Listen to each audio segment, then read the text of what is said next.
Hi friends, welcome back to our channel খাদ্য রসিক। আজকে আমরা আবার চলে এসেছি আপনাদের কাছে একটা নতুন রেসিপি নিয়ে। চলুন তাহলে রেসিপিটি শুরু করা যাক। আজকের রেসিপি আপনাদের কাছে আমরা যেটা তুলে ধরেছি সেটা হচ্ছে হোয়াইট চিকেন কোরমা। দেখতেই পাচ্ছেন খুবই জুসি এবং খুবই টেস্টি হয়েছিল খেতে। আপনারাও অবশ্যই করবেন বাড়িতে রান্নাটা এবং করে জানাবেন আপনাদের কেমন লাগলো।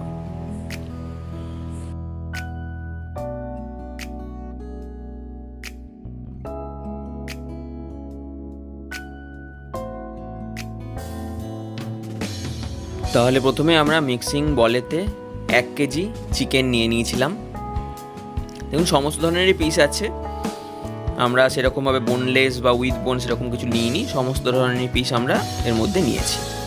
এবার এটাকে প্রথমে ভালো করে নুন এবং লেবুর রস দিয়ে মাখিয়ে রাখবো। আপনারা লেবুর রসের জায়গায় ভিনিগারও ইউজ করতে পারেন।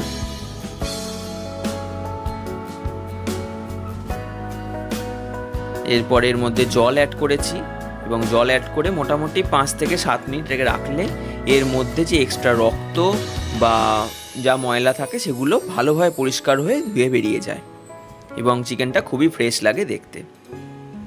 দেখুন একদম পরিষ্কার করে চিকেন ধোয়া হয়ে গেছে, একদম ফ্রেশ লাগছে চিকেনটা দেখতে। এরপরে আমরা শুরু করি এটার ম্যারিনেশনের কাজ। প্রথমে নুন দিলাম,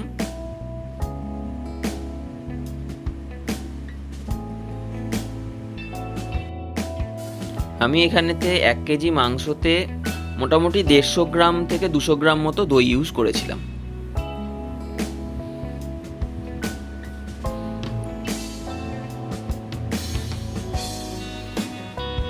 এবার এই নুন আর দই দিয়ে ভালো করে এটাকে মিক্স করে নেওয়া হচ্ছে। অনেকে চামচে করে মিক্স করে, তবে আমার মনে হয় হাতে করে মিক্স করলে ভালোভাবে ফ্লেভারটা চিকেনের মধ্যে যায়, তাই আমি হাতে করেই মিক্স করেছি। যারা চায় তারা চামচে করেও মিক্স করতে পারে। এবার এটাকে রেস্টে এই অবস্থায় যতক্ষণ রাখবেন তত ভালো। আমি মোটামুটি 30 মিনিট পর্যন্ত রেস্টে রেখেছিলাম। তারপর কড়াই গরম হয়ে যাওয়াতে কড়াইতে সাদা তেল এবং বাটার অ্যাড করেছি। আপনারা চাইলে পুরোটা সাদা তেল বা পুরোটা বাটার দিয়েও করতে পারেন। এবার ফোড়নে গোটা গরম মশলা, তেজপাতা, দারচিনি, একটা জয়িত্রী, কিছু গোলমরিচ এবং ছোট এলাচ দিয়েছি। এটাকে হালকা করে একটুখানি টস করে নেব।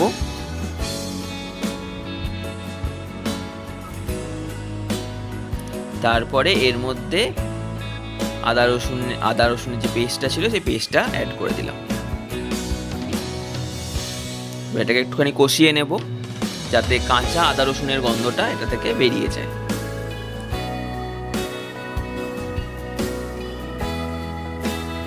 মোটামুটি 2 মিনিট মতো কষিয়ে নিয়ে যখন মনে হবে এর মধ্যে কাঁচা মশলার গন্ধ চলে গেছে, তখন এর মধ্যে পেঁয়াজ বাটাটা দিয়ে দিলাম। পেঁয়াজ বাটা দিয়ে ভালো করে আবার কষাবো 2 থেকে 3 মিনিট। যখন এটা থেকে আলাদা করে তেল ছাড়া শুরু হবে তখন আপনি বুঝতে পারবেন যে আপনার পেঁয়াজটা ভাজা ভাজা হয়ে গেছে। খুব ভেজে ফেলবেন না, হালকা ব্রাউনিশ কালার এলে, যেহেতু এটা হোয়াইট চিকেন কোরমা সেহেতু খুব বেশি লাল বা খুব বেশি ব্রাউনিশ কালার এটা ভালো লাগবে না। দেখুন শুকিয়ে গেছে, একদম ভালো করে ভাজা হয়ে গেছে। এরপরে এর মধ্যে এক এক করে চিকেনের পিসগুলো অ্যাড করব। এখন শুধু চিকেনের পিসগুলো তুলে তুলে দেবো। গ্রেভিটা শুদ্ধ দিয়ে দিলাম।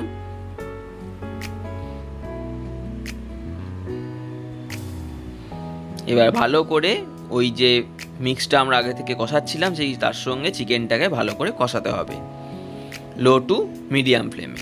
হাই ফ্লেমে দিলে তাড়াতাড়ি শুকিয়ে যাবে বা তাড়াতাড়ি পুড়ে যাওয়ার সম্ভাবনা থাকে, তাই লো টু মিডিয়াম ফ্লেমেতেই আপনি আস্তে আস্তে করে কষাবেন। আমি ঢাকা দিয়ে কষিয়েছি। দেখুন দই থাকার জন্য এখানে কত জল ছেড়েছে।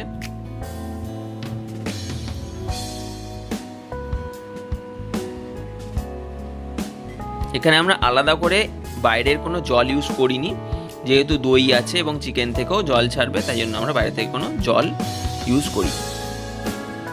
এবার শুধু এটাকে কষাতে হবে। আমরা রান্না করি সব রান্নাটাই কষানোর ওপর, যত ভালো করে কষাবেন তত রান্নার টেস্ট ভালো হবে।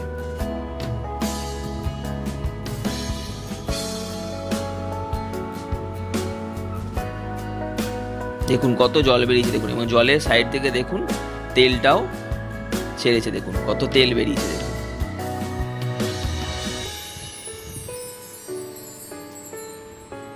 রেসিপিটি খুবই সহজ এবং খুবই তাড়াতাড়ি তৈরি হয়ে যায়, তাই জন্য আপনাদের বাড়ির লোকেদের জন্য খুব তাড়াতাড়িভাবে কোনো চিকেনের আইটেম হলে আপনারা অবশ্যই ট্রাই করতে পারেন। দেখুন আমি এখানে গোটা লঙ্কা দিয়ে দিয়েছি, আমার বাড়িতেই তো বাচ্চা আছে তাই জন্য আমরা গোটা লঙ্কা দিয়েছি, তারা ঝাল খেতে পারে না। এর উপরে আমরা কাজু বাদামের পেস্ট দিয়ে দিয়েছি, আপনারা চাইলে এই লঙ্কাটা আপনারা বেটেও দিতে পারেন।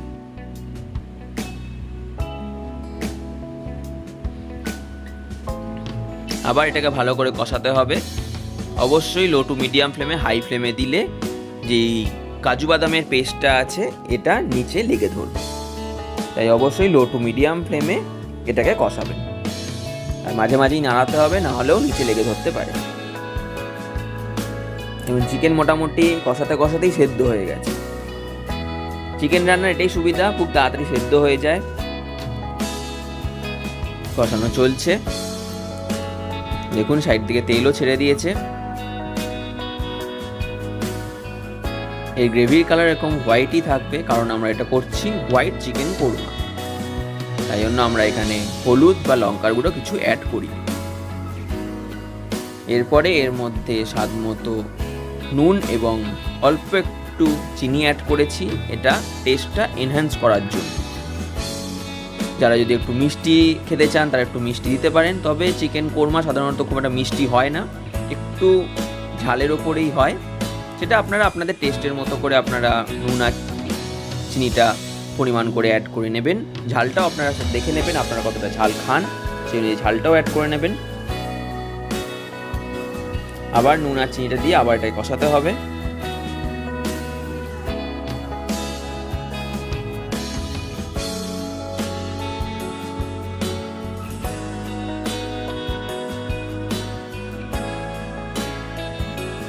মোটামুটি আমাদের রান্না শেষের দিকে, আমরা ওপর থেকে কসুরি মেথি দিয়েছি।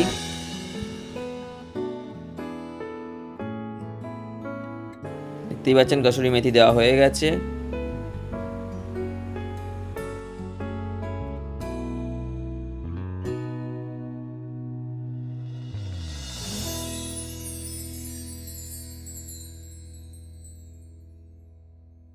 এরপরে এর মধ্যে গোলমরিচ গুঁড়ো অ্যাড করেছি, এরপর এর মধ্যে গরম মশলা অ্যাড করেছি। মোটামুটি আমাদের রান্না শেষের দিকেই। এরপরে এখনও ফ্লেম আমি অফ করিনি, ফ্লেম অন রেখেই এগুলোকে ভালো করে মিশিয়ে নিতে হবে। যারা এখনও আমার চ্যানেলটিকে সাবস্ক্রাইব করেননি তারা অবশ্যই সাবস্ক্রাইব করে দেবেন এবং পাশে থাকা বেল আইকনটিকে ক্লিক করে দেবেন। রেসিপিটি অবশ্যই বাড়িতে ট্রাই করে আমাদের কমেন্টে লিখে জানাবেন আপনাদের কেমন লাগলো খেতে, এবং আরও যদি কোনো এরকম নতুন রেসিপি লাগে অবশ্যই আমাদের লিখে জানাবেন। এবং এটা নামানোর আগে একটু বাটার দিয়ে নামাবেন। দেখুন আমাদের রেসিপি রেডি।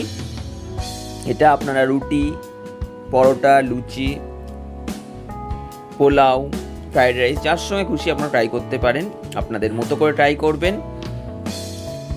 সঙ্গে থাকবেন, ভালো থাকবেন। Thank you.